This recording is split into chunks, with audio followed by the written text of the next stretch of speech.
यदि वो विधायक बनते हैं तो उनकी पुरजोर कोशिश रहेगी कि यहाँ पर ना सिर्फ हॉस्पिटल हो, अच्छा अस्पताल हो, बल्कि मेडिकल कॉलेज जो है यहाँ पर लाने की उनकी पूरी कोशिश रहेगी।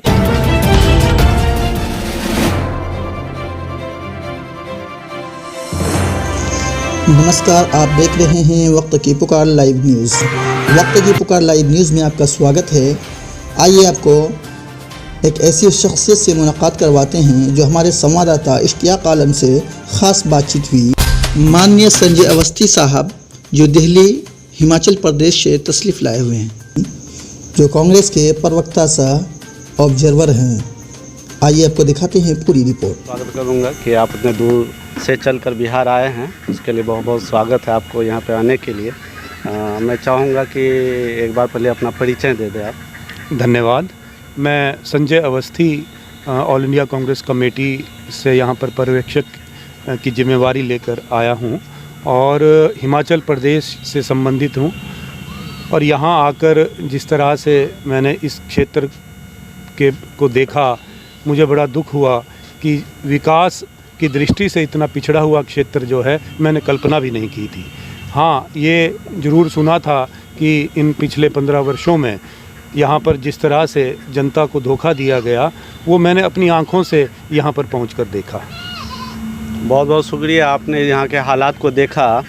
इस बार चूँकि आप जाकिर अनवर साहब के नुमाइंदा बनकर आए हैं और समाज में आप घूम के देख रहे हैं कि यहाँ के लोगों का बदहाली क्या है और किस तरह के लोग यहाँ अपना जीवन यापन कर रहे हैं, तो आपने यहाँ के शायद अगर घूमते और फिरते हुए देखा होगा तो स्कूल भी देखा होगा, यहाँ के कॉलेज को भी देखे होंगे, यहाँ पे हॉस्पिटल्स को भी देखे होंगे। तो आपका क्या लग रहा है कि यहाँ पे बदलाव चाहिए?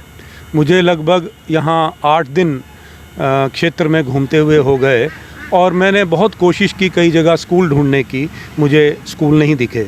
और बहुत सी जगह मैंने देखा कि जहाँ पर कहीं स्वास्थ्य सुविधाएं यहाँ पर किस तरह से लोगों को मिलती है, तो वो भी अभी तक तो मुझे नहीं दिखा। एक रेफरल हॉस्पिटल के नाम पे जो फारबिसगंज में बना है, वहाँ पर भी सुविधाओं के नाम पे कुछ भी नहीं है। तो ये एक बड़े दुर्भाग्य की बात है। और बावजूद इसके कि ये घोषित पिछड़ा क्षेत्र होने के इसको तो एक विशेष दर्जा प्राप्त है, इसको एक विशेष बजट आता है। वो बजट कहाँ जाता है? मैं समझता हूँ कि ये जो वर्तमान विधायक जो अभी जिनका कार्यकाल पिछले 5 वर्ष का रहा, उनसे जनता को पूछना चाहिए और जनता उनको ज़रूर पूछेगी। और अपना जो ये गुस्सा है और जो अपना जो मन का गुबार है, वो वोट में जो है परिवर्तित करके इस बार कांग्रेस पार्टी के पक्ष में मतदान होने जा रहा है। महागठबंधन के जो कांग्रेस प्रत्याशी हैं जाकिर हुसैन खान, उनको जो है भारी बहुमत मिलेगा, ऐसी मैं अपेक्षा करता हूँ। जी बिल्कुल, क्योंकि फारबिसगंज विधानसभा क्षेत्र हर साल बाढ़ से पीड़ित रहता है। हर साल यहाँ बाढ़, इस साल तो लगभग 7-8 बार छोटी बड़ी हर तरह का बाढ़ आया और लोगों के अंदर खौफ रहता है हर एक साल कि पता नहीं इस बार बारिश होने के बाद किस अंदाज से बाढ़ आया और हमको फिर से बहा के ले जाए। 2017 में भी आपने देखा होगा, जिसकी वजह से यहाँ बदहाली बनी रहती है। तो कांग्रेस पार्टी महागठबंधन जो है, इस बार चूँकि राजद से अलायंस है, तो इस बार अगर वो यहाँ से जीत कर जाती है तो हमारे फारबिसगंज क्षेत्र की जनता के लिए क्या विशेष काम करेगी वो? बाढ़ की स्थिति से जिस तरह से यहाँ के लोगों को रूबरू होना पड़ा और जिस तरह से वो उनको नुकसान झेलना पड़ा, मुझे बड़ा दुख है कि जो यहाँ पर सत्ता में जो सरकार थी और जो वर्तमान विधायक थे, उन्होंने इस जो त्रासदी से जो लोगों को निकालने का काम, मैंने जो 0 नंबर दूंगा इसमें, और कोई भी प्रयास नहीं किए। और आने वाले समय में ये इस तरह का जो नुकसान जो है इस क्षेत्र की जनता को ना सहना पड़े, इसके लिए उपाय मेरी बातचीत हुई, मेरी चर्चा हुई इस बारे में। जिस तरह से कि बांध जो यहाँ टूटा हुआ है, उस बांध टूटने की एक समस्या बहुत बड़ी समस्या है। तो मेरी जाकिर हुसैन खान जी से मेरी इस बारे में विस्तारपूर्वक चर्चा हुई है। और जैसा कि मुझे अपेक्षित है कि महागठबंधन की सरकार बनने जा रही है। तेजस्वी यादव जो है मुख्यमंत्री, युवा मुख्यमंत्री के रूप में शपथ लेंगे और यहाँ से जाकिर हुसैन खान विधायक बनकर जाते हैं तो यहाँ एक ऐसा रोड मैप बनाने जा रहे हैं कि आने वाले समय में इस तरह की समस्याओं का समाधान हो और पहले से ही जो आपदा प्रबंधन की तैयारी जो है वो पहले से ही यहाँ पर रखी जाए ताकि लोगों को दोबारा से इस स्थिति से ना निपटना पड़े। जी बिल्कुल, आपका मैं ज़्यादा समय नहीं लूँगा, लेकिन फिर भी चूँकि ये सीमांचल का इलाका है, आपका फॉरेस्टगंज, अररिया, किशनगंज और जो कि हर साल एक बदहाली के तरह ज़िंदगी जीते हुए आया है। यहाँ के छोटे बड़े सभी तरह के लोग बदहाली की ज़िंदगी गुजार रहा है और ये बहुत ही पिछड़ा इलाका है, खासकर स्वास्थ्य के मामले में हो, स्कूल और कॉलेज यूनिवर्सिटीज़ का मामला हो या फिर रोज़गार का मामला हो। हालांकि नेपाल की सीमा से सटा हुआ भी है, उसके बावजूद भी यहाँ बहुत सारी गतिविधियाँ होनी चाहिए, कल कारखाने लगे, ऐसी कोई भी मामला नहीं जिसके वजह से यहाँ के लड़का और नौजवान पलायन करता है, दूसरे प्रदेशों में जाता है। तो उम्मीद कर सकता है यहाँ के नौजवान कि ये मैसेज आपके द्वारा लोगों तक पहुँचे कि कांग्रेस आने के बाद या फिर महागठबंधन आने के बाद यहाँ की ये सारी समस्याएं दूर हो जाएंगे। एक आखिरी सवाल, लॉकडाउन जब डिक्लेयर हुआ और जिस तरह से लॉकडाउन किया गया, देश पर थोपा गया, जिस समय कि यहाँ पर जो कोविड-19 पॉजिटिव जो केसेस बहुत कम थे, उस समय तो लॉकडाउन किया गया और जब यहाँ पर हर रोज़ 70-80 हज़ार केसेज आने लगे तो लॉकडाउन खोल दिया गया।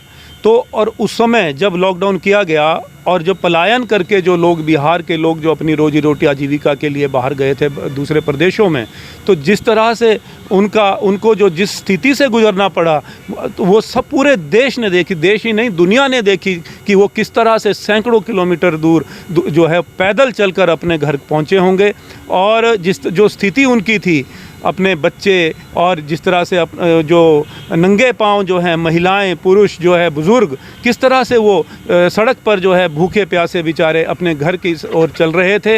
ऐसी स्थिति किसी को भी ना देखनी पड़े। ये स्थिति जो इस तरह की उत्पन्न हुई तो ये जो प्रशासन की चूक थी, ये सरकार की चूक थी, गलत नीति की चूक थी और इसका खामियाजा जो है मैं समझता हूँ कि आने वाले विधानसभा चुनाव में 7 तारीख को जो है जनता जवाब देगी। और जो यहाँ पर जो सबसे अधिक समस्या है शिक्षा की, और मैं समझता हूँ कि यहाँ पर शिक्षा के प्रसार के लिए स्कूल्स खुलने चाहिए और स्कूल में टीचर्स की जो है वहाँ पर नियुक्तियाँ होनी चाहिए ताकि यहाँ के युवाओं को शिक्षा मिले। कोई भी समाज तब विकास करता है यदि वहाँ पर शिक्षा का प्रचार प्रसार होता है। दूसरी बात, यहाँ पर जो है स्वास्थ्य सुविधाओं से वंचित ये क्षेत्र, मेरी बात हुई यहाँ पर विधायक जो हमारे उम्मीदवार हैं महागठबंधन कांग्रेस के प्रत्याशी जाकिर भाई हुसैन जी से, तो उनके मन में एक योजना है। वो उन्होंने ये चाहा है कि यदि वो विधायक बनते हैं तो उनकी पुरजोर कोशिश रहेगी कि यहाँ पर ना सिर्फ हॉस्पिटल हो, अच्छा अस्पताल हो, बल्कि मेडिकल कॉलेज जो है यहाँ पर लाने की उनकी पूरी कोशिश रहेगी कि अपने कार्यकाल में वो यहाँ पर मेडिकल कॉलेज स्थापित करें ताकि यहाँ के जो लोग जो हैं, आसपास के जो लोग हैं, क्षेत्र के लोग जिनको हज़ारों किलोमीटर दूर अपने इलाज के लिए जाना पड़ता है और जिनको पढ़ने के लिए हज़ारों किलोमीटर दूर जाना पड़ता है, वो यहाँ पर बाहर से भी लोग आकर जो है अपना इलाज कराएंगे और यहाँ के जो स्थानीय युवा हैं उनको भी यहाँ पर जो है मेडिकल की शिक्षा मिलेगी। ऐसी व्यवस्था बनाने की उनकी योजना है। बहुत बिल का विरोध मैंने देखा है कि हरियाणा, पंजाब और भी कई जगह से किसानों ने अपना विरोध दर्ज कराया। मैंने उस पर लाठीचार्ज होते हुए भी देखा, उनको जेल के अंदर भरते हुए भी देखा।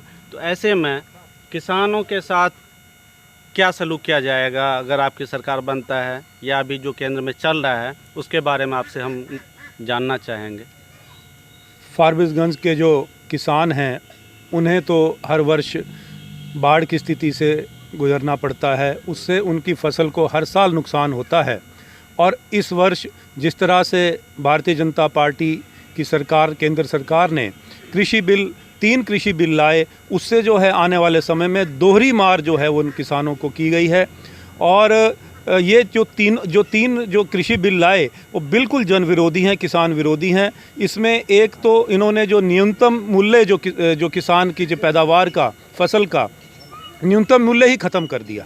पहले एक न्यूनतम मूल्य तय होता था कि ये जो फसल है ये 10 रुपये किलो से कम नहीं बिकेगी या 20 रुपये किलो से कम नहीं बिकेगी। अब जो है उसका न्यूनतम मूल्य ख़त्म करने से जो उनको किसानों को जो नुकसान होने जा रहा है आने वाले समय में, वो उसकी कल्पना भी नहीं आप कर सकते।